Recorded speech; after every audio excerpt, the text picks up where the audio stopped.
Good morning, dear students. Today we are here with our English topic, that is Poem 8 on Killing a Tree, Part 1. Yes, as you can see in the picture and as you can see the topic, it itself relates that it's all about the trees, right? कि हम trees को काट देते हैं, हम trees को मार देते हैं. We kill trees, right? So here we can say our poet G.F. Patel.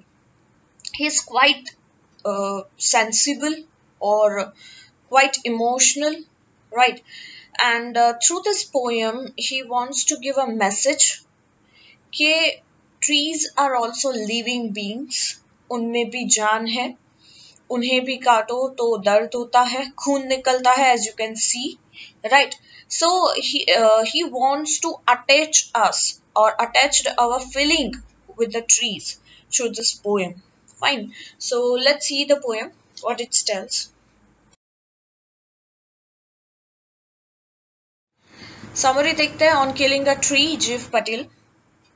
The poem on killing a tree by G.F. Patel is a symbolic composition. As evils are deep-rooted in us, tree is also deep-rooted. See, यहाँ पे evils किसको बोला है? जो trees को मारते हैं यानी ट्रीज को काटते हैं, दे आर एविल्स. जैसे एविल्स भी हमारे अंदर, कहते हैं ना, राक्षस भी हमारे अंदर बहुत डीप में कहीं छुपा बैठा होता है अंदर है, डीप रूटेड है. वैसे ट्रीज भी डीप रूटेड होते हैं, वैसे ट्रीज भी जमीन के अंदर काफी अंदर तक उनके रूट्स फैले हुए होते हैं. We should try to eliminate them permanently. हमें क्या करना चाहिए? अपने एविल्स को, डीप रूटेड जो हमारे अंदर बैठ चुके हैं, उस एविल्स को परमानेंटली एलिमिनेट करना चाहिए, हमें उसे निकाल फेंकना चाहिए. At times we think we have got rid of these evils, but suddenly it appears before us again as trees grows if not cut properly. बहुत बार हमें ये फील होता है कि एविल्स को हमने मार डाला है या हमने गॉट रीड यानी उससे पीछा छुड़ा दिया है एविल से, बट वो बार बार सडनली वो अपेयर हो जाएगा आपके अंदर. जब आप देखोगे कि आपने जिस पेड़ को काटा है वो ठीक से कटा नहीं है, वो एविल आपके अंदर उस वक्त बैठा है. We must put our best efforts to uproot them. हमें उस एविल को बाहर निकाल फेंकने में, उसे अप्रूट करने में बहुत मेहनत करनी होगी. The poet has another view that once we start an assignment, we must bring it to the end. दूसरा वो क्या बोल रहे हैं कि एक बार हमने अपना काम जो हाथ में ले लिया, उसे हमें पूरा करना ही होगा. A half finished job is no job done. कोई भी काम आधा छोड़ना, वो काम कंप्लीट इनकम्प्लीट ही रहेगा हमेशा, वो आपने अपनी जॉब कंप्लीट नहीं की, that means. So the poet advocates the totality of work. Poets ये समझाता है कि हमेशा अपने totality of work में बिलीव करो. आपका वर्क हमेशा 100% complete, 100% satisfied होना चाहिए आपके हिसाब से. Totality होनी चाहिए. This will make one responsible and sensible for one's assignments. ये किसी को भी responsible और sensible बनाएगा, कोई भी assignments को लेकर. Okay. So now we'll go through the poem line by line, and मैं line by line या poem के paragraph wise में ही, stanza wise में ही I'm going to explain you the poetic device. अब से मैं अलग से poetic device नहीं देने वाली हूँ. Is it clear? So आपको ध्यान से poem देखनी होगी. Okay? On killing a tree, you must have observed people cutting down trees. But can they kill a tree? Is it easy to do so? Let's read the poem and find out what the poet says on killing a tree. क्या पूछा है यहाँ पे कि हमने बहुत बार लोगों को देखा है कि वो ट्रीज को काट देते हैं, पर क्या इससे ट्रीज मर जाते हैं? क्या इतना इजी है ट्रीज को मारना? Let's see the poem. Poem को रीड आउट करते हैं और फाइंड आउट करते हैं कि ट्रीज को कैसे मारा जाता है या ट्रीज कब मरते हैं. Okay, let's see the poem now. It takes much time to kill a tree. Not a simple jab of the knife will do it. It has grown, slowly consuming the earth. Rise out of it, feeding upon its crust, absorbing years of sunlight, air, water, and out of its leprous hide sprouting leaves. Now क्या कह रहा है यहाँ पे poet? In this stanza, the poet comments on the way a person cuts down a tree in order to serve his purpose, right? कि किस तरीके से वो ट्रीज को काटता है. It takes much time. अगर कोई पर्सन ट्रीज को काटता है उसे बहुत टाइम लग जाता है, right? Not a simple jab of a knife will do it. एक जैब यानी कि एक बार हमने, जैसे एक कुहाड़ी, अभी तो इस पिक्चर में कुहाड़ी पकड़ के वो खड़ा है, right? See, this picture somewhere gives us a message that trees always gives us many things. It gives us shades, it brings rains, it gives fruits and everything, right? And in return, what we does, we just cut down it, even though it gives us lots of things, right? So you can see in the picture that tree have a gifts of fruits and everything, and that person have a gift that is axe, जिससे वो उस tree को काटने वाला है. सो यहाँ पे poet ये बोल रहे हैं कि not a simple jab of knife will do it. एक जैब यानी एक हमने एक कुहाड़ी ली, एक एक्स लिया और एक लगाया, राइट? एक बार उसे उसे मारा ट्री पर, तो क्या उससे वो एक जैब से ही ट्री टूट जाएगा या ट्री मर जाएगा? वो इनफ नहीं है, राइट? क्योंकि वो बहुत ही सालों से अर्थ को कंज्यूम कर रहा है, यानी अर्थ के अंदर काफी अंदर तक पहुंचा है, उसके रूट्स काफी डीपली अर्थ में है. इतनी आसानी से वो मरने वाला नहीं है. If you think one jab is enough, then no, ये पॉसिबल नहीं है. Rising out of it, feeding upon its crust, absorbing years of sunlight, air, water, and out of its leprous hide.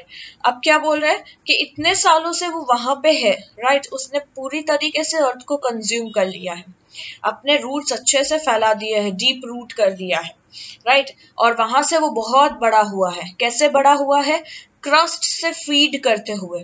Feeding upon its crust, यानी जो हमारा land part होता है, उस crust में बहुत कुछ उसने खिलाया पिलाया है.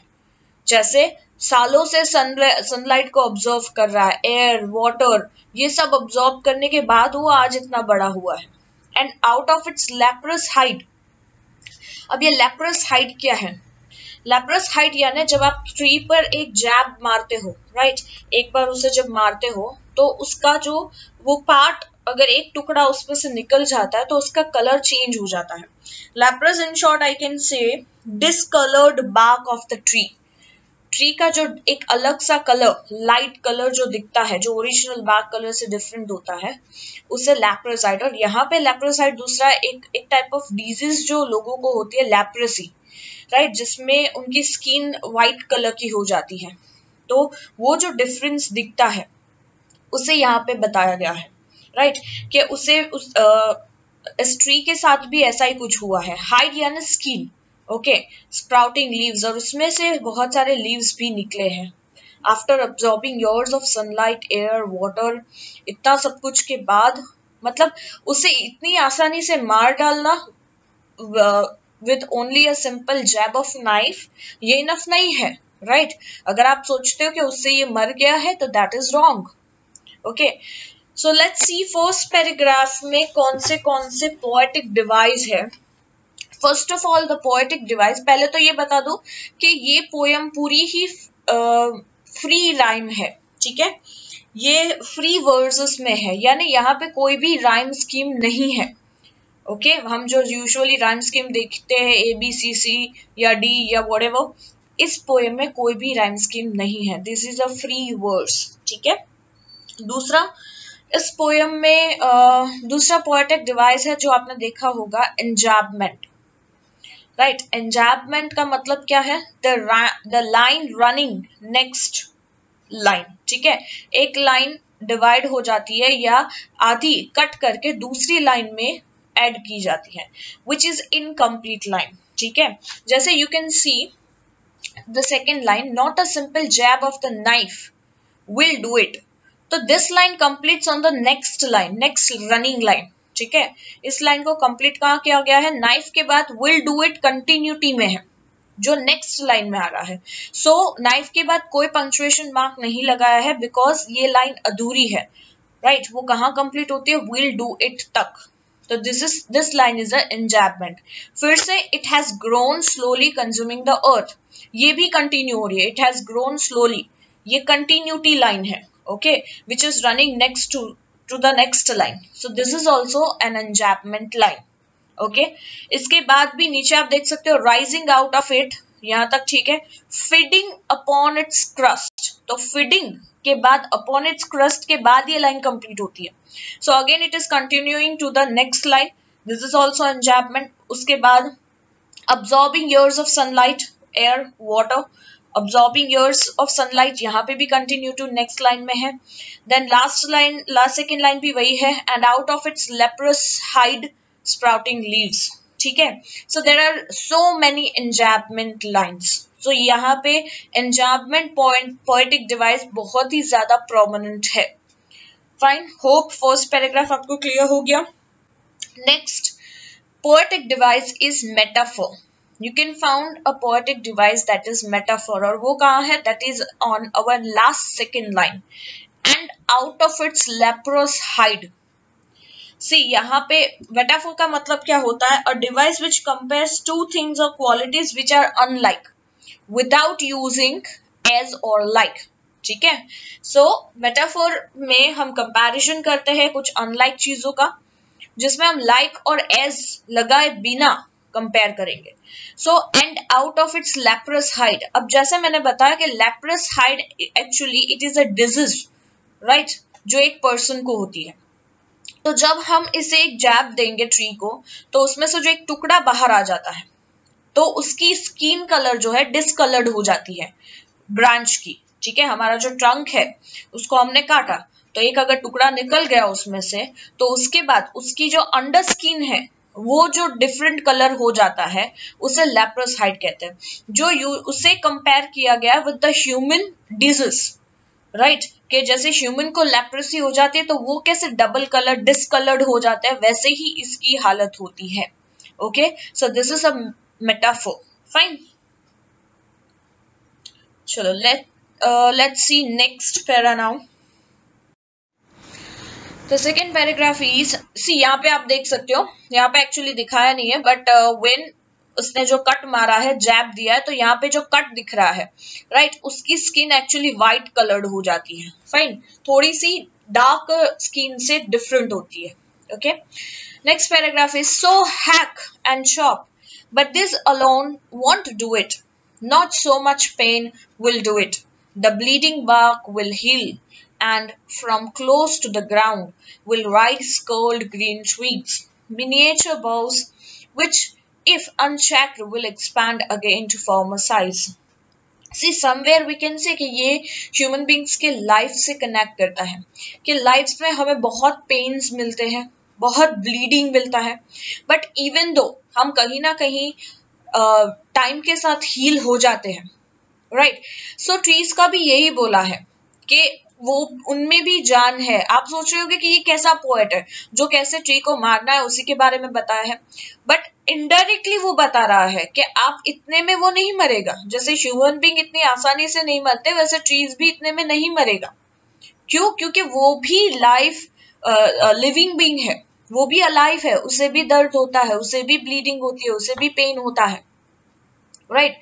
सो आप कितना पेन दे रहे हो एक ट्री को, वो बताने की कोशिश कर रहा है। यहाँ पे क्या बोल रहा है, सो हैक एंड चॉप, हैक यानी कटिंग विथ हैवी ब्लो।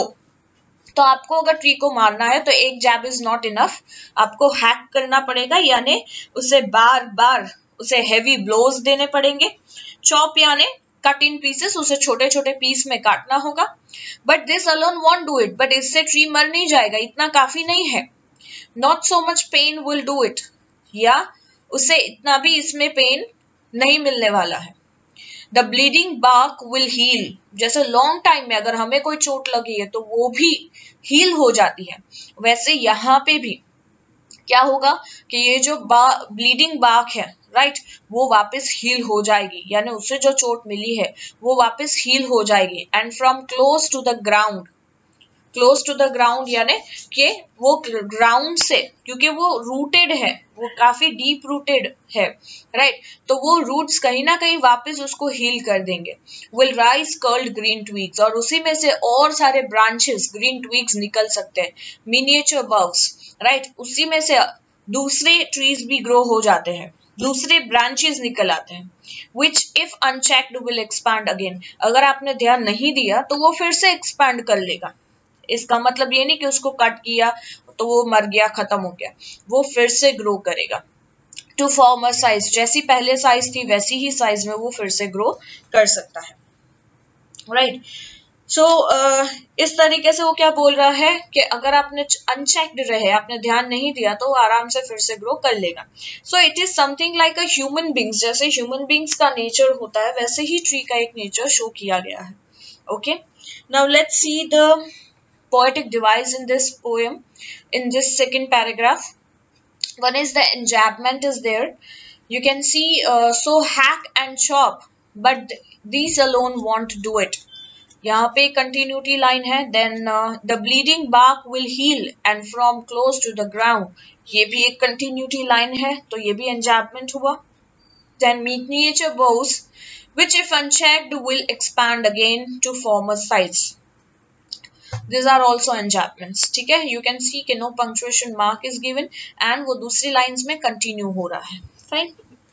सो ये पहला तो एंजैपमेंट्स मैंने कहा कि काफी प्रोमिनेंट है, दूसरा राइम स्कीम कोई भी नहीं है, it's a free verse poem. Okay, and the second thing is metaphor is there, the bleeding bark will heal, right. Bleeding bark यानी एक्चुअली खून नहीं निकल रहा होता trees में से, but when you cut it down you can see a sap, right? A sap is a type of liquid thing. See the secretion of the liquid from the bark when it is cut with a sharp object, ठीक है। So अगर आपने बहुत बार देखा होगा कि कोई leaves भी आप तोड़ोगे तो उसमें से white color milky something निकलता है, तो it is something called a liquid which comes out, that is sap. तो it is कि हमारे जैसे खून निकलता है वैसे उसे sap निकलता है, तो यहाँ पे इस चीज को कंपेयर किया गया है, राइट। ब्लीडिंग बार्क को ह्यूमन बींग्स की ब्लड से somewhere it's comparing, okay, so that is called metaphor. Next we found alliteration. alliteration क्या होता है? That is a repetition of initial consonant sounds in the same line. Same line में कोई भी consonant sounds यानी जिसमें vowels ना हो, ए ई आई ओ यू के अलावा जितने भी साउंड्स है वो रिपीट होते हो, तो दैट इज कॉल्ड alliteration. तो alliteration you can found in the fourth line, that is bleeding bark, B sound repeat हो रहा है, and दूसरी जगह तो I can't, मुझे तो नहीं दिख रहा, yes, so bleeding bark, that is called alliteration, fine, हाँ, ठीक है।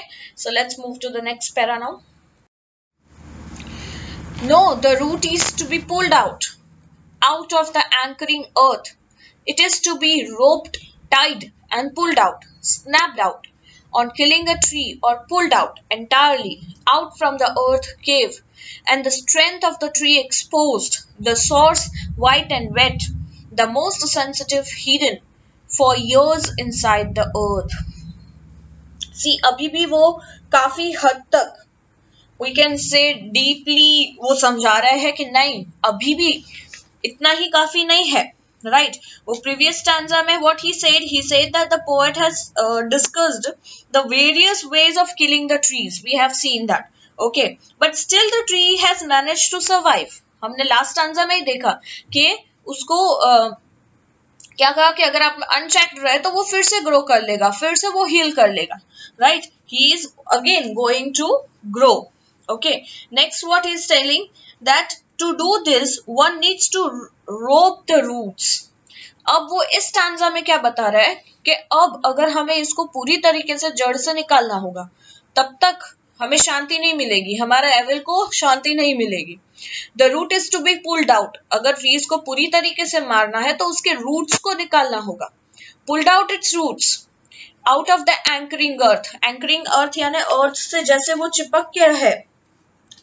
ट्रीज anchoring earth का मतलब trees are held securely with the help of roots in the earth, right? यानी earth से जिस तरीके से वो चिपक के पड़ा है, जैसे उसके roots उसे सिक्योर कर रहे हो, इतने बड़े पेड़ को निकालना, रूट से पुल्ड आउट करना, it's not an easy task. बहुत सालों से उसने अगर रूट्स फैला रखे तो काफी डीप, अर्थ के काफी डीप तक उसके रूट्स पहुंच गए हैं, उसकी स्ट्रेंथ बहुत ज्यादा होती है।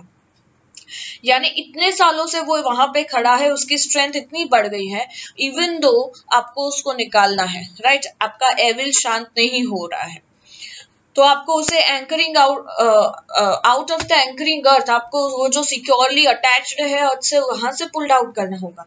It is to be roped, tied. तो आपने देखा होगा बहुत बार कि ट्रीज को कैसे काटा जाता है।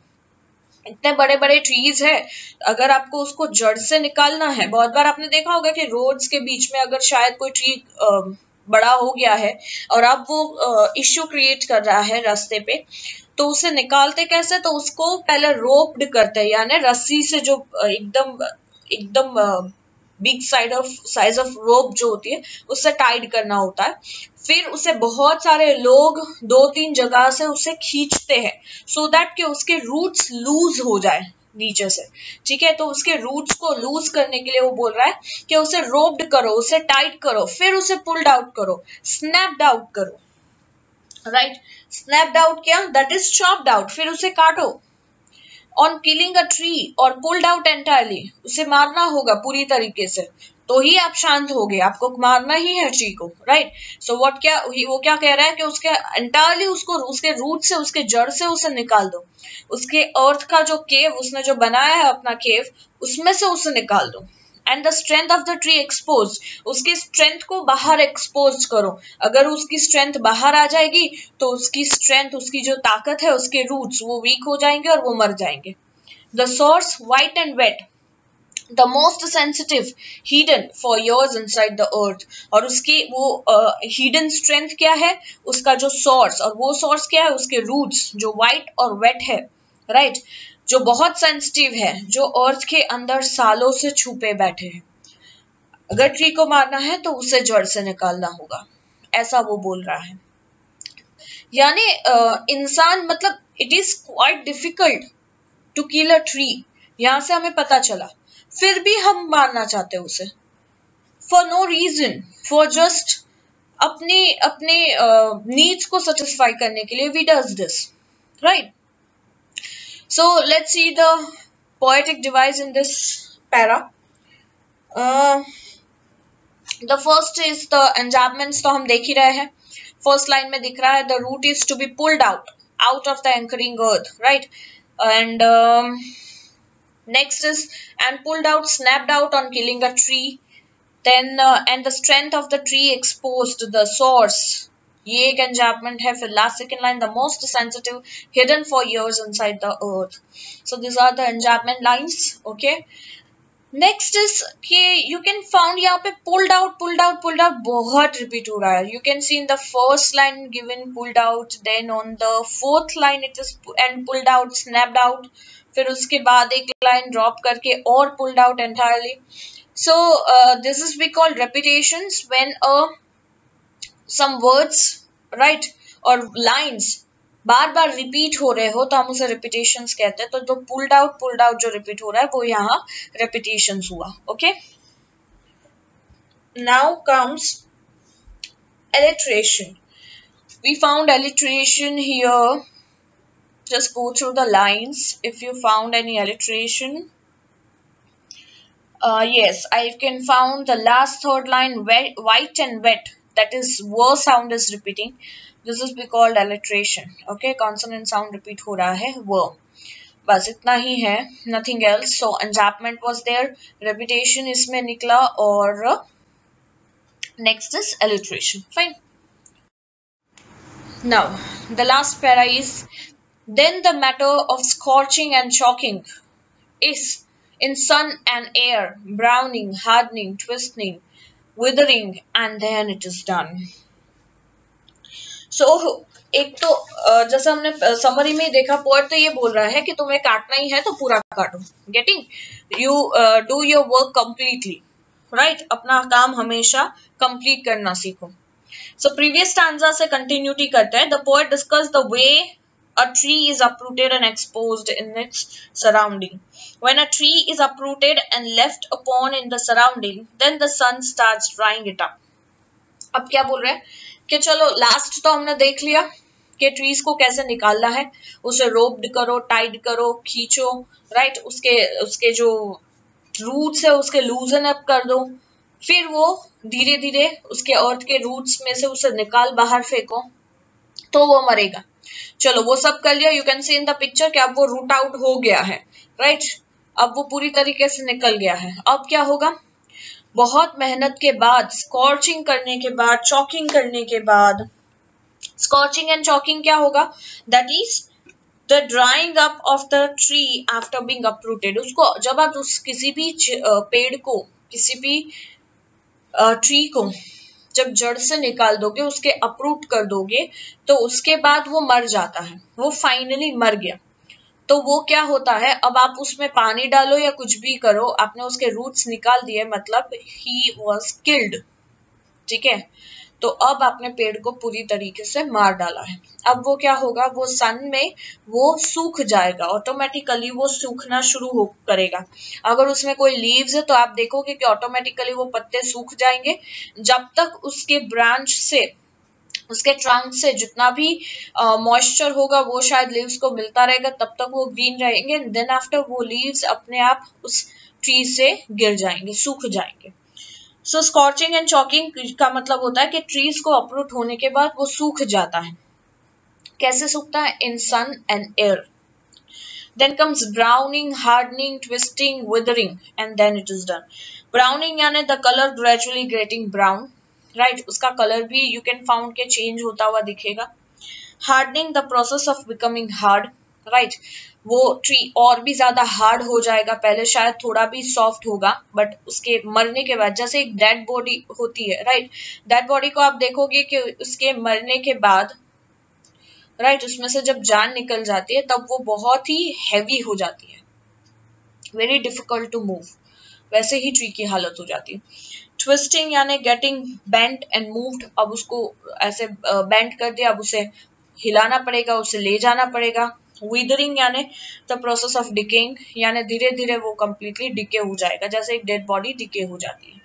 इसके बाद आपका काम फिनिश हुआ, फिर आपने फाइनली एक ट्री को मार डाला है. सो इन शॉर्ट, यहाँ पे पोएट का मकसद ये नहीं है how to kill a tree, right, वो प्रोसीजर उसने बताई है, बट समवेयर इस प्रोसीजर से ही रिलेट्स द जो भी प्रोसीजर है उसको वो ह्यूमन लाइफ से रिलेट करता है कि जितना हमारी ह्यूमन लाइफ डिफिकल्ट है, हमें मारना डिफिकल्ट है, that much only it's difficult with the tree. तो ट्रीज में भी वही जान है, ट्रीज में भी वही सब कुछ है, तो we should have some attachment with that tree. Okay, so in this para there is I can say no poetic device. Only only is enjambment, जहाँ पे 3 लाइन में कंटिन्यूटी हो रही है enjambment की. Then the matter of scorching and choking in the sun and rain, यानी matter से scorching and choking वो कंटिन्यू हो रहा है, फिर choking से in the sun and rain, air, sorry. So enjambment 3 line में कंटिन्यूटी में जा रहा है. Other than that, we have discussed each and every poetic device. We have done this poem. And the picture lastly you can see, यहाँ पे कुछ ladies है, एक चिपको मूवमेंट स्टार्ट हुआ था टू सेव ट्रीज, राइट, जिसमें जो भी ट्रीज को काटने आते थे उसे वो वहाँ के जो लोग थे उस ट्रीज को हक कर लेते थे कि हमें काटो बट ट्रीज को नहीं. फिर slowly and steadily they started tying rakhis to the trees. So एक ऐसा मूवमेंट शुरू हुआ था to save trees. So this is our responsibility, क्योंकि ट्रीज, ये जो ग्लोबल वार्मिंग या जितने भी पॉल्यूशन इश्यूज जो भी हम फेस कर रहे हैं, द वर्ल्ड इज फेसिंग, उसका सॉल्यूशन एक ही है, grow more trees, right? Tree plantations, grow more trees is the only solution to solve all such issues which are facing related to pollutions, global warming and all, right? So उससे बचने का एक ही तरीका है कि जितने हो उतने trees grow करने हैं. Up till bye bye, take care all of you.